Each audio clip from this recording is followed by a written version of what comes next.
Mark, I'm here at the school, and Burke. Tracy Roan, Morgan, I'm at the Institute for Urban Research there, and BERC. And Faith Conley, BERC. I'm Rachel Durham, BERC, and I'll say that Faith and I are two full-time people with BERC, whereas they have varying levels of connection and responsibility with BERC. That's the only difference. And Faith and Rachel are full-time faculty. Yeah. Principal of Ed, yes. So with that, we'd love to hear all your names, just so we know who we're talking with, even though I know you, Eric. Hi, Eric. I'm Eric Rice. I'm faculty member here in School of Education. I'm Cheryl Holcomb-McCoy, faculty member and vice dean of academic affairs here at School of Ed. I'm Liz Sogg. I work with Henderson Hopkins student data and I'm a data research analyst. I'm Amy Shelton. I'm a professor in spirit education and director of research at Center for Talented Youth. You know me. Hi, Laura. Working with Burke, we're Yeah. delighted about that. Forrest Spencer. I'm at the School of Medicine and Biology now. High school outreach and undergraduate teaching. I'm Karen Zanon with the School of Ed. I'm Liz Kim, a PhD student here. Hi, I'm a master's student here. Jennifer Brewer, I'm also a PhD student in the School of Ed. My name is Naya Vanspool. I'm a nonprofit worker with Business Volunteers Maryland, helping create business to public school partnerships. I'm Nettie Legters. I'm a research scientist at the Center for Social Organization in Schools, where BERC is housed. Great. So thanks. We're glad we were invited. I think you invited Faith and Rachel, and they brought the rest of us, so thanks. I said I would give kind of the first history to get us from, 2006 to 2010, and then hand it off to my colleagues. So in 5 minutes or so, when I think of BERC, Baltimore Education Research Consortium, we invented it kind of from the grassroots up. Nettie was around some of these conversations. I think you named BERC. We were brainstorming, and you said it should be something you can pronounce and maybe sound like someone's name. BERC, you can pronounce. It sounds like someone's name. I got that and talent development, the Everyone Graduate Center. Wow. You're good. So thank you, Nettie. When I think of BERC, I think it's at least 4 things. It is a set of written agreements, a memorandum of understanding between 2 universities and a school system, an executive committee charter that sets out roles and responsibilities. So written agreements, but then relationships and trust. Believe me, we've spent 7 years developing and guarding and nurturing relationships and trust. You can't hold that in your hand. It's probably the most fragile thing BERC has, but also the most precious or important thing BERC has. People or organizations, people and organizations. The people and organizations currently affiliated with BERC, doing the research, doing the communicating and partnership building, but also the potential for others to join. And finally, the set of research and communication products we have produced and will keep producing. That's kind of what BERC is. We gave ourselves a website, we said we existed, and to the extent we do exist, it's because those 4 things exist. I think, to the best historical accounting I can do, it was officially launched in fall of 2006 when we got the first grants that would support it. And the history and antecedents, however, go back earlier than that. Late 2005, I remember that ABAG, the Association of Baltimore Area Grant Makers, they convened a meeting. They wanted to invite Paul Gorin, then a vice president at the Spencer Foundation, and John Easton, then the executive director of the Consortium on Chicago School Research, invited them to come speak about the founding and operation of that Chicago Consortium and to help us brainstorm in that room, university-based researchers, school district representatives, foundation officers from Baltimore, help us brainstorm about what a Baltimore variant of that Chicago Consortium might look like. So that was a good meeting. Even before that, I won't give you too much history before that, but there were university-based researchers here in Baltimore, a lot of people saying, we should have something like that, that continuity, that cumulatively building research agenda that the Chicago folks have, applying rigorous methods, rich data to questions of practical value, practically useful to the educators and the other stakeholders in Baltimore. CSOS, I'm thinking of Sam Stringfield and his colleagues, they had made strides in this direction. They had a data sharing agreement, a partnership with the city schools from the late 90s, and that was a movement in the right way. We had a slightly larger, more comprehensive vision in mind, and we spent 2006, representatives from Morgan, from Hopkins, from city schools, and at that time definitely the Family League and the Fund for Educational Excellence. We had a lot of meetings, we had a lot of draft diagrams and plans. What would this partnership look like? I remember, and it's in writing, that we had at least 4 priorities. This should be a joint venture among multiple universities. I'll say it bluntly. If BERC and Hopkins are perceived as one, we actually have a problem. City schools should have representation on this executive committee we were imagining, this committee that would actually develop or at least approve the research agenda. Also, civic or community partners should have voting membership on this executive committee. And, this is important, while the research agenda was going to be co-invented by the university partners, the school district leadership, the civic and community representatives, there did have to be assurances in place that the university-based research teams could design, complete, write about the projects without inappropriate censoring or interference. We had to say that directly and out loud and deal with that fact. Importantly though, and we stick to this day, city schools and any other public agencies that are sharing data with us, giving us access to data, absolutely should have the opportunity to review or comment on any research projects before they go public. We call that the no surprises rule. I imagine Faith might talk more about it. If I think back to 2007, 2008, some milestones. We had the Baltimore City School Board approve that first MOU, endorsing, guiding BERC's organizational structure, leadership, data sharing agreements. We had the first meeting of our executive committee meeting, convening a meeting. We shared the results of a first analytic project. We call it the Pathways Project. I forgot to bring these glossy old reports, but I have stacks of them at CSOS. Please ask for them if you'd like to see them. And some other shorter briefings that we called rapid response. City schools said, let's learn about this relationship. Let's see how this is going to work. We have some specific questions about attendance, about college access. In a couple of weeks or a couple of months, can you just give us a descriptive look at some of our own data? And we did that. We also, with that executive committee, identified and initiated 8 research projects. We had this 4x2 grid, 4 different big questions, 2 different styles of research or sources of data, about keeping on grade level students on track across successive years, about decreasing the dropout rate. I don't think we accomplished all 8 of those, but 6 or 7, which was pretty good for set some goals and see if you can execute. And we had a well-attended inaugural public meeting at the Morgan State University campus, December of 2008. So truly, in our minds, we had existed for 2 years, but we said it's time to tell others that we exist and build some of the partnerships we will need. We continued in 2009 with research, but also a strategic planning process. Some of our funders said, you do need a bit of strategic planning. We're going to give you access to a consultant. Do the hard, slow, painful, important work of mission and vision and plans for growth. One thing that came out of that strategic plan was a clear sense that we were ready for an executive director, a full-time person who could be dedicated to nurturing and facilitating all these partnerships that we were gaining or needed to gain, coordinating the work of research teams, because we all have good intentions but need a little bit of structure and deadline, fundraising, overseeing fundraising in a very systematic way, and being the public face of the organization. We were so lucky when we found Faith and recruited Faith for this role, and she continues leading BERC presently in that role. My last paragraph, my last couple sentences, we've continued to pursue that mission of conducting and disseminating both long-term and shorter-term strategic data analysis, research, and evaluation. And we always try to be able to articulate how is this improving, having the potential to improve educational and life outcomes for Baltimore youth. And we've also increasingly, with Faith's guidance, tried to focus on how do we truly, genuinely get a diverse set of stakeholders to help us formulate the research questions, peek into the findings as they're starting to emerge, and articulate the implications for policy and practice. That's where I think we are today, and now I hand off to Faith. Yeah. So when I started, Steve says he wanted a face for BERC because he did not want to be the one who went to all the meetings, met with people for coffees, had nothing come out of work for a long time, and sort of do that nurturing work that would build the relationships over time. So that's been a primary role of what I've done. One of the other things I noticed when I started is that BERC was very much captured in the accountability office at city schools. And one more thing about my background. I used to work for city schools in the research office for 3 years, 10 years ago, and then I ran the Montgomery County School accountability office. So I came with a strong district side of understanding the politics and the way the data work.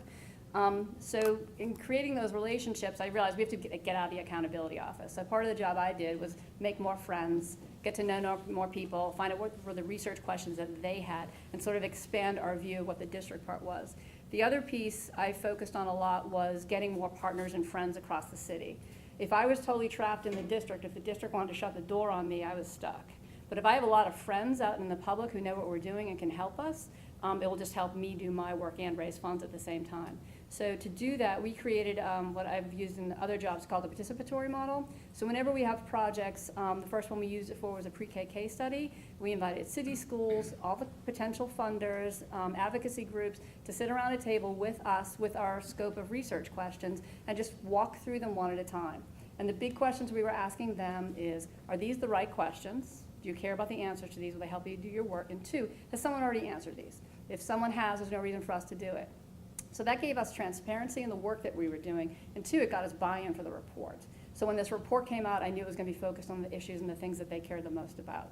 And that was a challenge in the beginning because it was hard for as researchers to say, I care what Joe Pedestrian thinks about my research question, but it's important in the sense that they get the opportunity to voice that. And 90% of what we hear, I think, is very valid and very helpful for us to do the work. The other thing I did is I wanted to get down on the central office meeting at a more regular basis. So we created first a brown bag at lunch, but no one could make it because schedules are too crazy. So we moved it to 9 o'clock in the morning for donuts. For a while it was bi-monthly. Now we're back on a monthly mode where we go down there and we'll do sort of two different things: pitch a potential product or projects, share preliminary findings and get their feedback on them, or say, do that same thing with a scope of questions, thinking we're going to work with you on community schools. These are the research questions we're thinking about and letting them weigh in. So it gives us a lot of upfront work. Everyone knows what we're doing all the time because we're in regular communication with them. The Donut Fest, one of the big wins we got out of that early on was with the pre-KK report. We were reviewing regression tables at North Avenue. We had 25 people in a room, and there was one lady on the far end of the table who kept saying to me, is this good news or bad news? Is this good news or bad news? So we said, we have to rewrite our report because we're missing our audience here. The other thing we did is I wanted to sort of get my foundation people more up to speed on current topics and introduce the talent that we had access to. So we created symposia, and those we invite in on topic. And one in particular, I'm going to point to Mark. We invited him, we met Mark probably 2 years ago, and I invited him to do a symposium. We held it here at the School of Ed, and we invited all of our funders and potential funders. And he talked about a charter study he did in Indianapolis. So people then became aware of Mark. And 2 months ago, 2 years later, I got a call from the charter board where now suddenly they want to do a charter study, and everyone remembered BERC knew somebody who did that work, and could we connect them? So we do this symposium as an opportunity to sort of highlight talent or interest people have. If it aligns with what the city or the district's interested in, we can host that and let people sort of be introduced to each other about that. The other thing, and sort of when we were talking about doing this talk, my goal is to get reports on the BERC website. My goal is to be able to report back to my funders what's changed in policy and practice. So when I ever go to someone and say, I'd like you to give me money again, they're going to say, Faith, what's different this year that wasn't true last year? And that's going to be totally policy and practice, whether in the district or in the community. This whole issue of articles to produce is not something that I can fund or that I can ensure will happen. So that's a piece of people, as people choose to work with us, we have to sort of think that through for them. And I'm going to point to Laura. Laura had an awesome example last summer. She wanted to do a texting summer melt project. So I was able to connect her with College Bound, who were willing to support the research, and then we were able to connect her with funders. So it's that all that work sort of has to be done in the front. The other thing I did want to talk about, though, is while we don't do journal articles, we do focus on really high quality reports, and we've submitted 2 of our reports to AERA Division H, and we've won outstanding publications for them. So I'm really pleased with the way that we do our work. The other big push I'm doing is to establish a larger network of data that we can look at. There are 2 primary areas we're currently doing study in, and that's Career College Ready. So right now we have MOUs with the district, as Steve mentioned. We have an MOU with the Maryland Higher Education Commission. They have remediation assessed need for all kids who go to a public or private college in Maryland. We are now we have draft MOUs with the Community College of Baltimore County and Baltimore City Community College. So we'll be able to look at transcripts, high school transcripts to college transcripts. So how many of our kids are showing up and needing remediation, and are they getting successful with that? We're also initiating an early ed data collaborative where we're working across the city with Head Start, Health Department, Maryland Family Network, who work with licensed daycare, DSS, a whole bunch of different other people who are working in that 0 to 4 space, because I get a lot of questions about what makes a kid kindergarten ready. And my data starting point in the ed data is kindergarten readiness study. So I know nothing about what happens to them before that except for Head Start. So we're going to try and dig a little deeper into that area. And the other place we're looking to do a MOU for data is with the City Health Department, looking at the health suite data and the city schools academic data. So that's something we could do de-identify. The district and the health department are both on board to look at this. Because when I go to meetings, I hear all the time, our kids are absent because of asthma. I don't know that. I don't know anything about that. I don't know about diabetes. I don't know about how many of our kids have chronic illness and how that impacts everything else that they do. So we're doing a lot of quantitative data analysis with missing these other pieces of data that we want to keep expanding, so we're looking more and more at the whole child. And I'm going to just now pass off to Rachel to talk about, Rachel started with Sam Stringfield, and Sam Stringfield in the 90s was when I was over at City Schools. So I've known Rachel a long time. Yeah, and I feel like I'm kind of in a unique position to share the evolution of BERC, and it's so coincidental, or maybe it's not totally coincidence, but I was working as a research assistant just at CSOS. Sam Stringfield was there. We had all this Crestbar money, and Sam Stringfield at the time was a commissioner on the school board, and so this was an entirely different approach to working with city schools, because back then it was sort of like he'd come in his big shoes and his coat and his I'm a Commissioner Stringfield, and he'd send me to the research office and say, tell them Stringfield said give you blah, blah, blah data file. Not a really good way to go about building a friendly collaboration.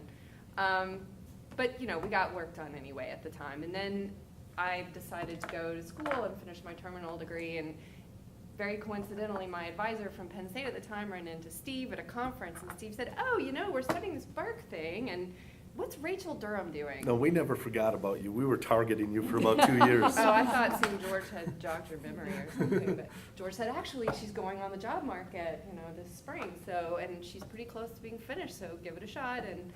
And so that was 2007, and I guess that was the first hire of BERC. And those were weird times because it was still, like, BERC was very in the ephemera, and Steve would come in my office every now and then and say, you know, I may come in here one day and tell you we only have 6 months left and then we're ending the experiment. And I'd say, okay, get job security out of my mind. But really, that is the reality of soft funding environments in any case. And then so we did this for 4 years, and I took a break. I left, I did a postdoc because it just seemed like a really good idea to go live in another country for a couple of years and get some more experience. But in the meantime, right about the time I was leaving, Faith came on. And then I'm gone for 2 years, and I come back in this last summer. And just seeing kind of how things have shifted, not just the vision and the overall mission, but just it's so different having someone, Steve's a professor and he has teaching responsibilities, and Faith, she was willing to do this sort of, I don't want to say it's not grunt work, it's relationship building, so it's easy, maybe Faith, you know, in her day-to-day life, she comes in, she's doing the same thing, but then I come back after 2 years and I can see how everything has changed. The first thing I notice is there's a different cast of funders, it's become much broader. There's data in our repository from agencies all over the city and not just city schools. We're not just going to meetings at the school district with the research people, but we're meeting with people on the 4th floor and the 3rd floor, and principals, counselors, that all comes into play, which is really what we need for kind of the holistic approach to looking at education within Baltimore. And my background is sociology, and prior to finishing school, when I was working at CSOS with Sam Stringfield, one of my frustrations was always, okay, well, I feel like I'm looking through this narrow telescope at educational data, but there's so many other factors impacting these children's lives. So coming back and seeing how this is all coming together in slow steps, not really a run, but it's more of a marathon, it's easy for me to see the progress that BERC has made in that respect. And sometimes the other thing I wanted to share to the grad students in particular, I mean, working at BERC in an agency like BERC is extremely different from, I think, what grad school prepared me for. For one thing, you know, grad school, it's, you know, they're preparing you to be a teacher and a mentor to students. I don't do any teaching. I mean, they emphasize, doing independent research, and my work is never independent, at BERC. And, when you're always shooting for the peer-reviewed publications and very visible things, and I would take exception. We do journal articles, like Steve and grad student Barbara, who we've worked with. They recently had a paper out in AERJ, which is great, and it's always a matter of balancing priorities. Like, for example, we may get data from an agency who doesn't want this visible, and we have to say, okay, well, this is part of the trust building exercise. It doesn't mean never, but it just means this is an important piece of the work, is establishing the trust, establishing confidence on our end, learning that we're not trying to run to the Baltimore Sun and make a big headline and a big splash for ourselves that ultimately makes other people look weak. That is also not constructive to relationship building. So coming from a sociology background, everything's very theoretical, and I was being prepared to sort of answer questions in my research of intrinsic interest always, but not necessarily something with immediate applications. And that's something that BERC has to do. We always have to find a way to be asking research questions that have immediate actionability, or if not immediate, then we're setting the stage for that. But if we're smart, we're feeding two kitties with one bowl. We're doing very practical work that's informative for practitioners, but also we have to think of a way to frame it for a wider audience. And that's something that it's a challenge, but we're mastering it, I think. We're gonna master that. So it's different from the idea I had in my mind of what it means to be an academic in school. Like when I talk to my colleagues who've become tenure track traditional academics, a lot of their work is very isolating. They spend a lot of time alone in front of a computer thinking about the research questions, and then I'm never alone. my work is always going to be read by somebody else. I can never work in a vacuum, and we as BERC can't work in a vacuum within BERC either. So that's something that's different. And in academia, I remember my mentors telling me, you need to become an expert at this. You have to sell yourself as an expert in subjects A, B, and C. But it's really a mind flip when you come to a place like BERC, because while we may be theoretical experts, the practitioners, the people in the district, the teachers, they're really the experts about their kids. And so when you go into meetings and you're like, I'm the expert from the university. Well, that doesn't really play so well, because they really are experts, and you can add your expertise to how they're thinking about things, but you have to let them sort of be the boss, because they are. And then I think I'll turn it over to you. Yeah, Tracy. Okay. I came to BERC shortly before Rachel left, maybe about 2 months or a couple months before Rachel left. Morgan was chosen by the Open Society Institute and the Ford Foundation to serve as one of 10 cities in the country for the launch of the Beyond the Bricks campaign, which was a community engagement campaign around African American male academic achievement. And Jane Sundias, who is the program officer for education in Baltimore for OSI, worked closely with Morgan and the Institute for Urban Research. And so I met Jane, and I'd heard of BERC.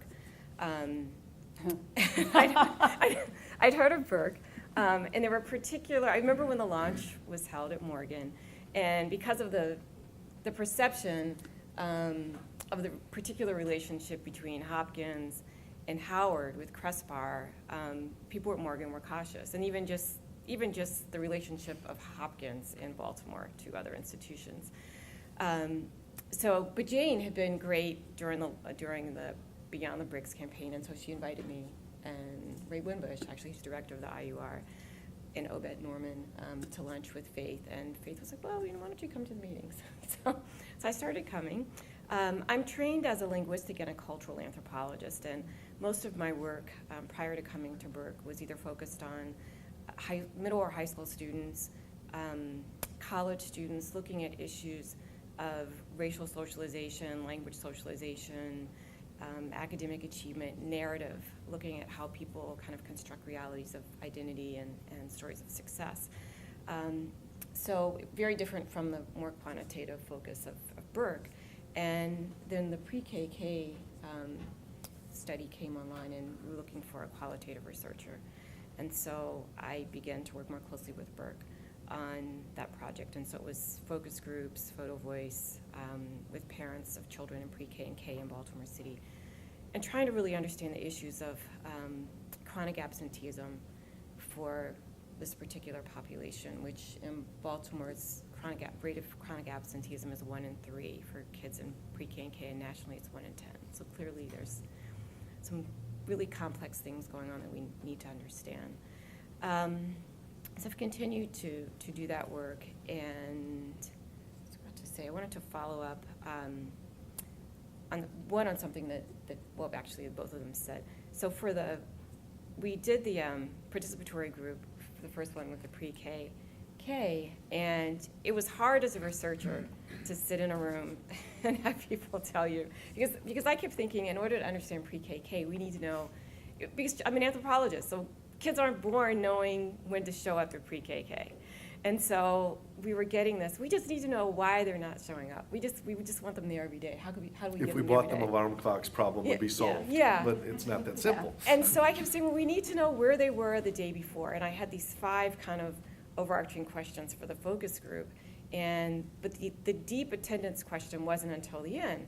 And that was very intentional, because if you're talking to people, obviously, whose children don't come to school, you don't want to come in and like batter them with a series of questions about absenteeism. And so the other questions were embedded within the 5. And they were like, well, we don't, it doesn't matter where they were the year before. It doesn't.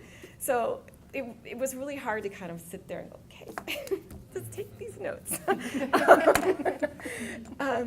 But in the end, once I could take a step back, it was really helpful, because that really helped me to see what that's how people think about the problem. And because those are the kinds of assumptions that people bring to the table, and that's very different from the reality that people live, who have to juggle issues of unemployment and housing insecurity and food insecurity and not having a car and family instability and juggling kids back and forth at the night shift without a car. And how those things impact the reality of getting a child to school. So hearing those things actually really did help. And the other thing that's been really helpful is, in terms of just a practice as a researcher, that we typically, we write. We go to conferences and we talk to our peers. We write things for journals, or we write papers, and again, mostly our peers look at them. And so one of the things that's been really interesting with the pre-K work is the opportunity to do professional development sessions with teachers and school administrators and people who will actually use the tools, who are there. So I'm there to kind of, it's another layer of triangulation to kind of see, so the misperceptions or the struggles. There were some challenges around the chronic health impairment program in the city and who had access to it, whether you're really eligible for it as a child in pre-K. And in the same school, I would get all these different answers, and if everyone said, no, pre-K children aren't eligible because pre-K isn't funded. And yet I would talk to a parent who was like, no, but last year my child took advantage of that program. And so then to go to the PD and have, ask for a raise of hands, and there was confusion there. And so, okay, that validates that we really do have a problem in our hand in terms of access. So that was a great opportunity to actually kind of see the work put to use. And we've had some short wins, or small wins, I think, in terms of really seeing a transformation in terms of practice. Not so much kind of high-level policy, but some policy around attendance and absenteeism. We still work to do, but hopefully still progress. Well, can I brag a little bit? So one of the things that Tracy found was that parents didn't understand what their kids were learning, so if they were missing school, it didn't seem like a big deal. Now there's a monthly packet that goes home in a folder to parents, so they see this month, this is what your child's going to be able to do.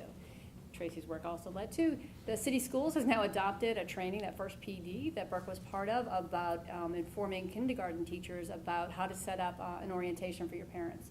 Because she had found that the connection of the parent to the school is so important in thinking about attendance. So it's really pretty nice stuff that came out of that. Are we ready to pass to Mark? Yeah. Yeah. So I think I'll just kind of talk about my relationship to BERC and how it's actually been evolving, I think, over the last, I've been here 5 years.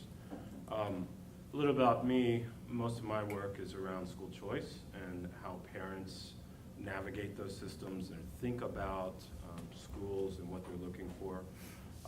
And I had done some work in Indianapolis with a big national center out of Vanderbilt that had, a lot of money and a lot of connections to those places. But one of the difficulties with that work sitting in Nashville is that's Indianapolis and not fully living in that place to fully understand it. We go and do interviews and focus groups and things like that, but you're disconnected. So moving to Baltimore, I jokingly say if you're interested in educational issues and you can't find something in Baltimore that really deserves your attention and research, then I don't know what you're doing. But choice in Baltimore, it's a wash-in choice between charter schools and selective admission high schools and an immense private school market that's here as well. Plus all of these other issues that are going on that are endemic in urban cities. But moving here, I'm an outsider again, and so how do you begin to build those relationships that Faith talks about that would allow you access to do the kinds of research we want to do in a highly politicized arena, which school choice most certainly is. So my own experience, that was fits and starts. I mean, Eric and I tried to start some things on our own, but they would go a little bit, but then they'd kind of run up against the wall. Not necessarily a forceful wall, but it was just, maybe we don't really want to know the answers to those kinds of questions. So that's really difficult to connect oneself into the local environment. And I think that's where BERC has helped, and as Faith said, giving a presentation as part of a symposium where there are funders sitting in the room that are at the table at most of these large discussions of anything that happens around education. So that's an important aspect, I think, of the relationship I have with BERC, is that ability to have access to where if I try to do it myself, it may not happen. And it's at least a forum where that can happen. And as Faye said, that's taken 2 years to potentially play out, and it appears that it might. And a lot of that is the political will to really dig into those kinds of questions. So, that I think in a nutshell is kind of, it's not a quick process, but it's certainly one that can build on itself. And then another aspect of that is, I also did one of these donut meeting things around mobility, which is related in some sense to school choice. Also, there's a lot of data that's not necessarily in the big files, but that all these different departments collect, and building that trust and building that relationship with that office through changes in administration and everything else, that's finally starting to play out to where you present to folks at North Avenue, and you're no longer this complete outsider that we don't quite know what you're going to do, and you build that buy-in. So that's moving forward too. So I think it's not a guarantee. It's not a place where you can just connect in and get something done immediate. But it's an avenue that's kind of smooths the way, and there's very important relationships. And part of it too is being an academic and sitting in an academic position. There's always that you want to do the larger grand scale type thing, but also how can you work in the place where you sit and do these things that can impact the day-to-day, the practical of the professional work, but also meld into that broader thing. And that's not easy to do. We all know that, I think.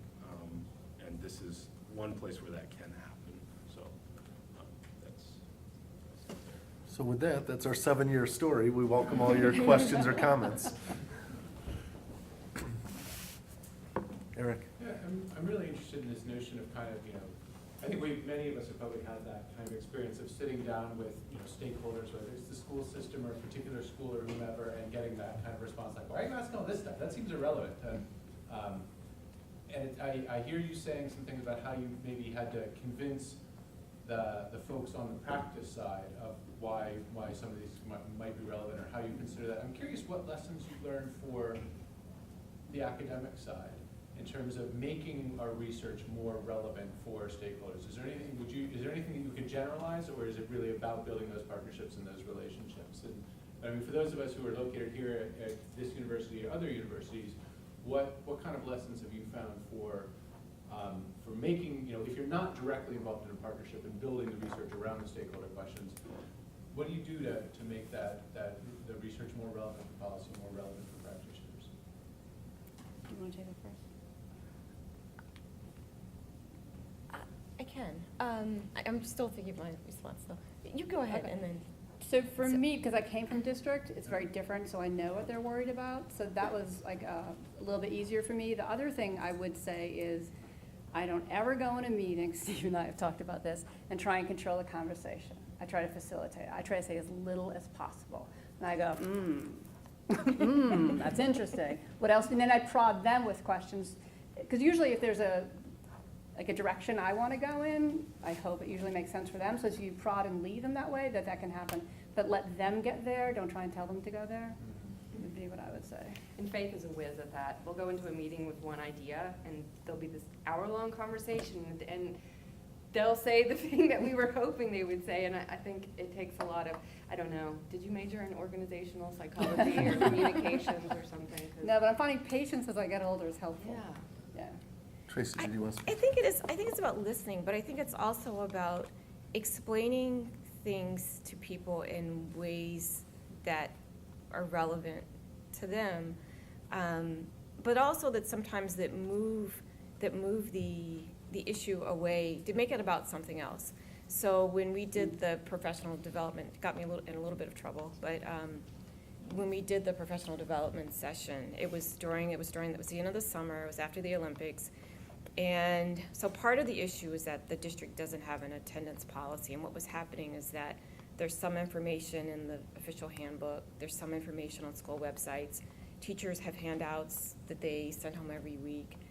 And there might be the school might have a handbook or something. And so parents, that could lead to some confusion, you might think. And so I used the example of, and I said, so the language says good attendance is in some places, good attendance is missing not more than 5 days a year. And what was happening is that families were internalizing that as vacation days, or a day to say grandmommy's not worried about getting back home. And then when kids got sick, the days were gone. And so I made I said, look, when Mike Phelps gets in the pool, do you think he says, I'm only going to swim fast enough to get a bronze today, or will I swim fast enough to get a gold? How can we reframe the messaging so that we are encouraging, so that we're not just sort of really establishing a higher expectation? So that's one way. I know that drifted away a little bit from your question, but that's one example in terms of just how can you frame something in a way that's not necessarily in the same language that people are kind of all caught up in. And then in terms of an academic setting, there's a little bit of bias here because I work at Morgan, which essentially sees what happens at most institutions, other institutions.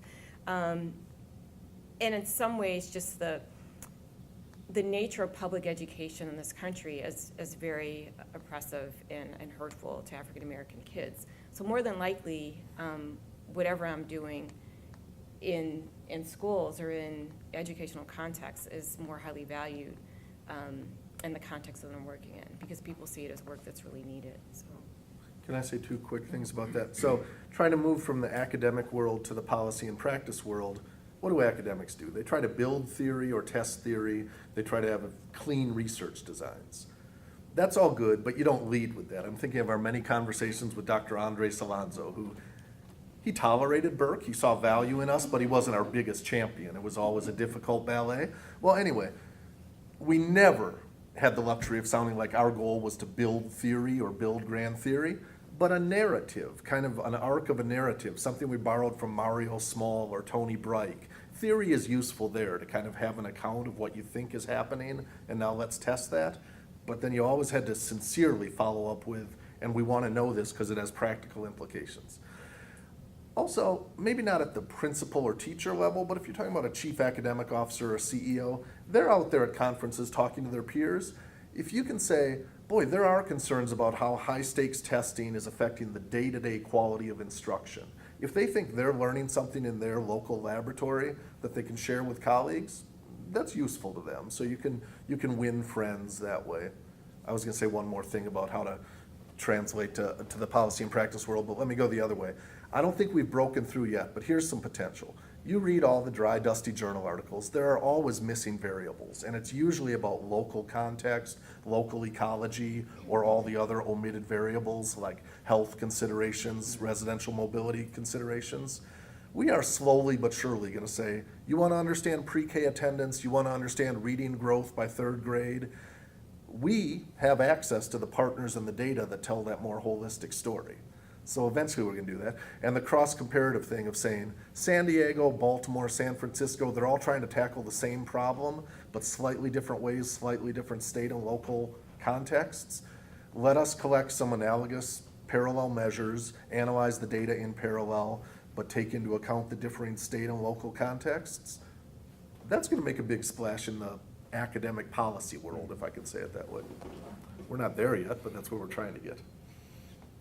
Yeah, I wanted to follow up on that, but Mark, I don't know if you had anything else to add.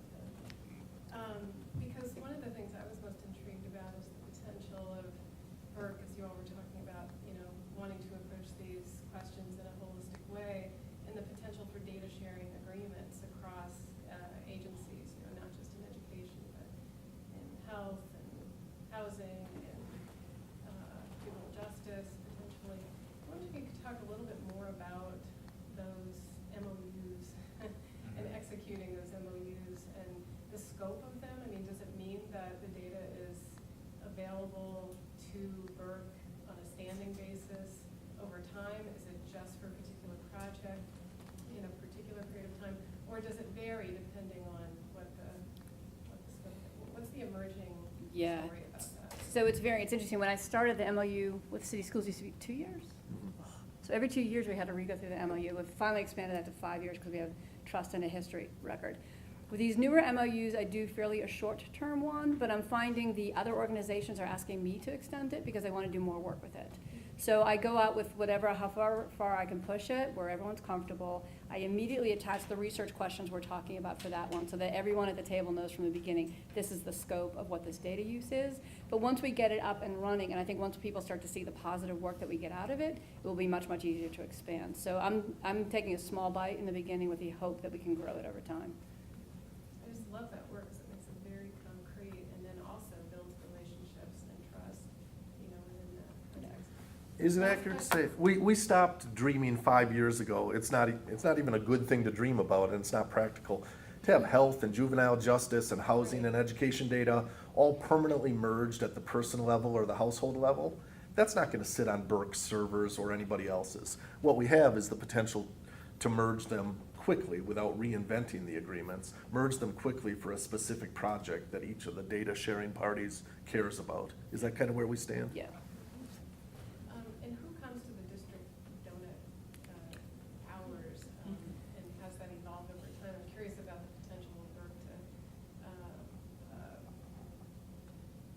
to create shifts in the district office. Yeah. That's what we're going for. Change that conversation. So it varies on topic. We're pushing for more, so the research office is always there. When we do specific topics like with counseling or career college ready, we'll get the career college folks at the table. I usually have to do a lot of personal invitations and stretch. We have about 15 to 20 people at each of the meetings. And the other thing that's new and is exciting is now the district is co-hosting them with us. So we've had a couple where it's been me plus the accountability officer talking about definitions of something. And when we've been at those meetings, the city school staff have said, why isn't so-and-so here? Why isn't so-and-so here? And they pick up their phones and call them and bring them down. So I think we're slowly getting a wider audience. The nut we have not been able to crack, though, are the network staff, which used to be the area superintendencies and superintendents. So that's a whole level we haven't been able to hit, or the principals, because it's North Avenue. Well, we did the PD, but not in terms of coming to the brown bag. Yeah, not So- regularly. So we're just now starting to sort of figure out how we get out to those networks, because that's really important work, too, yeah. And they appear to be, I find this fascinating, they appear to be that level of folks that do the work. Worker bees, yeah. They know the data you're talking about. They've been out to some of the schools, and that's a different layer of the onion of North Avenue. That's an important one that you don't necessarily always see. They have a lot of insightful. And that's where more of the stability in a district is. Bob Belfonts told me years ago, don't just make friends with the CEO, because they come and go, but there's a next level that's a little more stable.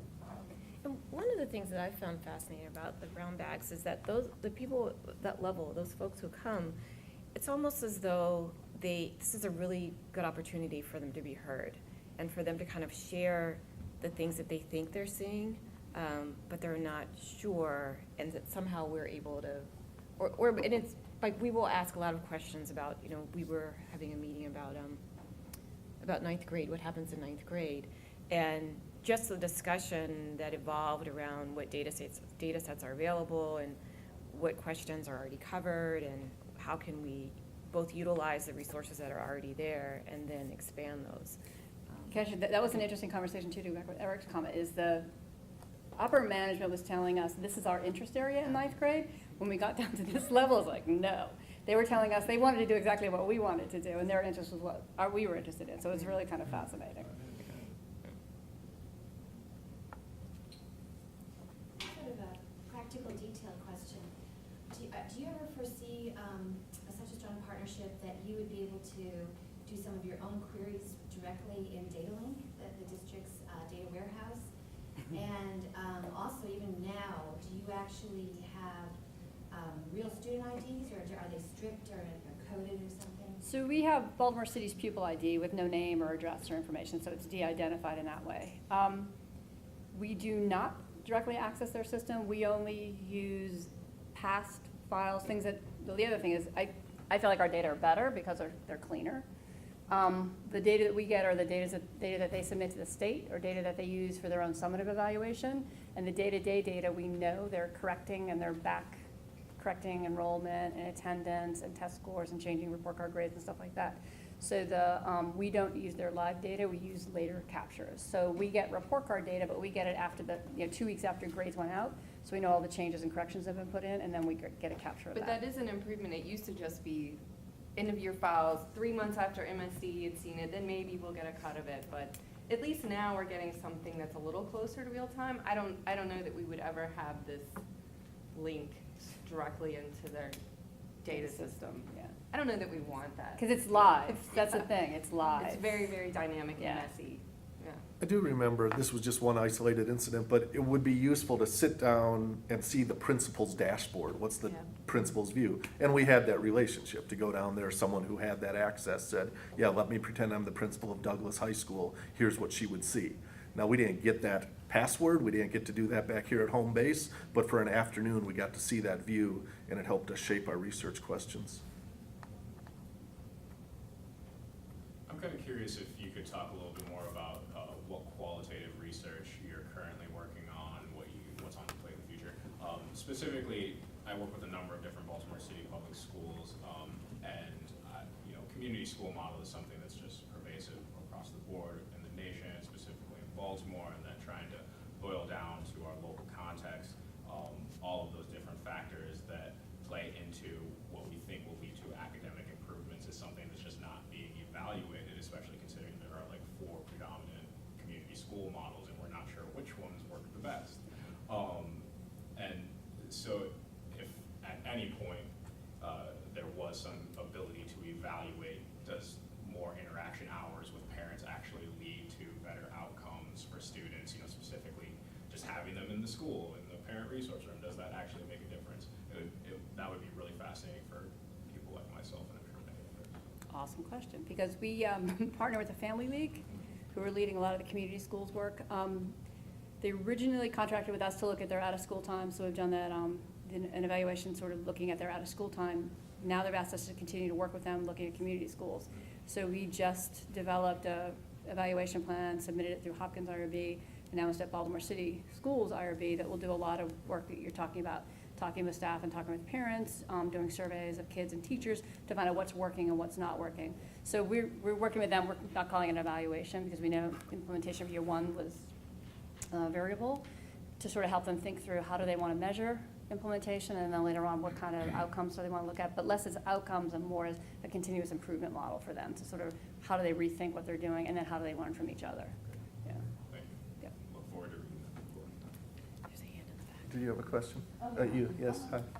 So, you might have missed this in the presentation, but with a consortium like this, I imagine there are a lot of different stakeholders, funders and policymakers and practitioners, and I was wondering, how do you decide which issues to pursue? And is there a lot of negotiation that takes place with the district different stakeholders, or is that not much of a problem in distinguish research questions?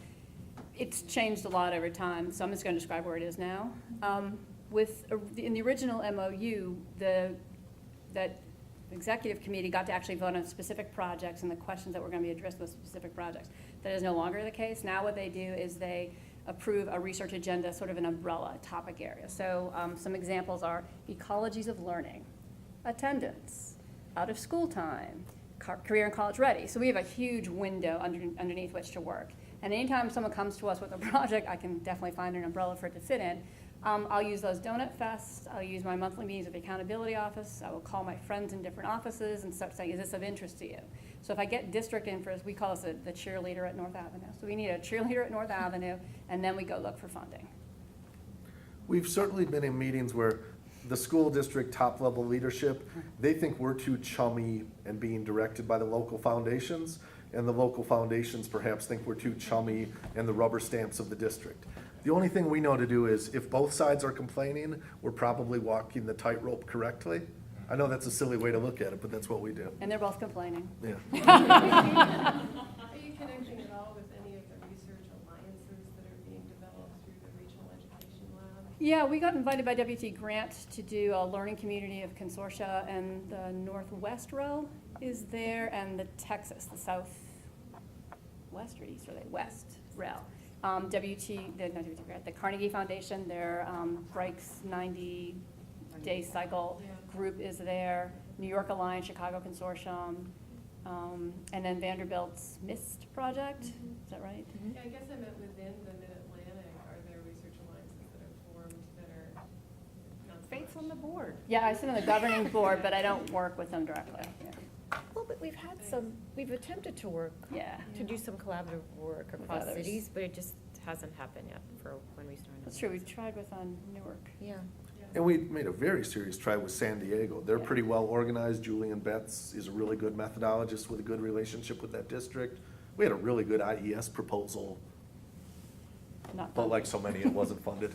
But I don't know. But it's weird. I mean, Chicago's the granddaddy of this model. People recognize us as one of the next three, kind of like New York, Baltimore, somebody else got serious in the, 7 years ago, 8 years ago. And then there's a whole nother group, Kansas City, San Diego, you can mention several, Houston. Some of them are really well organized and are gonna have staying power. Others get 6 months into this work and realize how hard it is, or somebody just puts a roadblock up and they disappear. So it's hard to know who to partner with. Like Newark was a good idea and those are good people, but they're kind of stuck without the ability to go forward. So you, It's yeah, so local, and there's only so much bandwidth that people have. Yeah. It's the multiple stakeholders and doing everything at the same time. Do you want to talk about the Common Core survey? Go ahead. Across the district? You You know more about it than I do. The New York Alliance did try to lead a Common Core survey, sort of trying to capture for this spring, because it'll be the first year of the rollout of the Common Core curriculum in most districts, with the assessment coming the following year. So there was a survey, a teacher survey that they wanted to administer. We shared it with Baltimore City Schools, but I don't know if there was a lot of interest, or they thought it was going to add to the survey that they're already doing. And the other challenge was New York didn't think they could get it onto their survey until 2015. So there's the bureaucracies of the district and then, trying to work together on top of that. Yeah, so part of the Sometimes challenge, is finding an issue that matters in all these different locales. with the urgency to get it to happen fast enough, Yeah. yeah. And that kind of makes sense context-wise, so that cities Yeah. are relatively similar Right, in terms of. control for the environment to Yeah. some extent. it's getting close to one. So. I'm just curious, you mentioned in some of the first comments about it can't be just Hopkins. And I see Morgan, who else is involved on the university side, and what kind of efforts are there to kind of broaden that, or are there efforts to broaden that? I would love to have everyone work with us, because when someone comes to me with a question, we have certain expertise here. There are expertise I don't have. The problem is I can't always serve someone right away. I have to wait till a window or a need pops up. We're working with Robert Simmons from Loyola, Tammy Smith from Gouchers worked with us. Who else? You had a visitor from UMBC the other day. Yes. Mavis from UMBC, what's the last name? Mavis. Used to Thank be you. here. Used to be at CSOS. And we've tried to partner with the medical school and the School of Public Health. So we're always looking for other people who are interested in doing this work because it is very different work. But if people have an interest area, I'm more than happy to talk to them. And if they've got an interest area that I hear something about, I'm happy to connect people. Yeah, because Faith's in the unique position that she can kind of see the whole landscape, kind of the funders' priorities, issues that are bubbling up with the district, and then, you know, being in contact with different research groups. I think you're able to Yeah. better put all these pieces We've together. utilized data from BENIA at the Jacob France Institute at University of Baltimore. That's a good source of data. I guess we're trying to break through that we do an analytic project with the Jacob France Institute. Yeah. Any connections with UMaryland and Baltimore, particularly in social work? Because I think they're really connected with the community schools. Yes. Yes, so we're working with Wendy Shea, I guess she just came into the position. She came and spoke with us at our internal BERC research meeting. So Rachel may be doing the lead with Nettie, we hope, looking at purposeful learning at one of her community schools with the social work model. And also, I think when we do that family league work, when we're thinking through the community school model, we want to work directly with her to see how her model is slightly different from what they're doing at the family league, yeah. How receptive are you to having students, possibly PhD students? We would love to work with PhD students. I think it's a really important thing for a researcher to see the applied part. Whether you decide to stay there is one thing, but to actually see it and how it rolls out in the field, I think is fascinating and very valuable, yeah.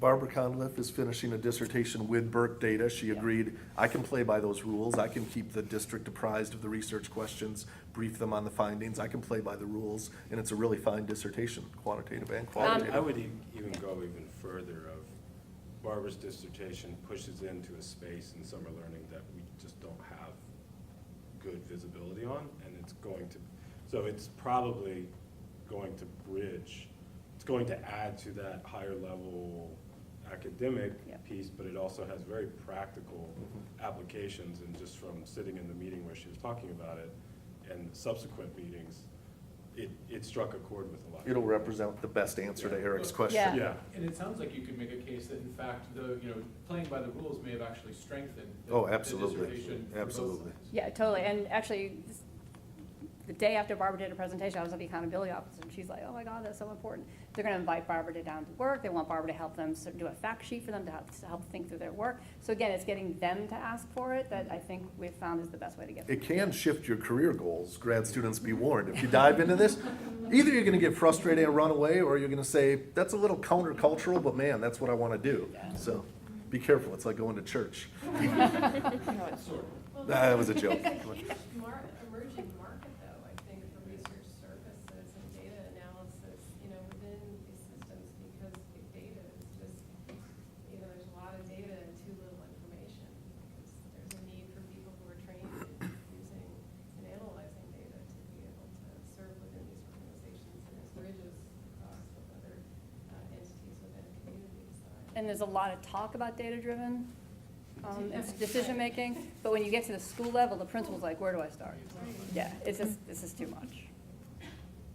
Well, this has been fabulous. That's good. Thank you so much for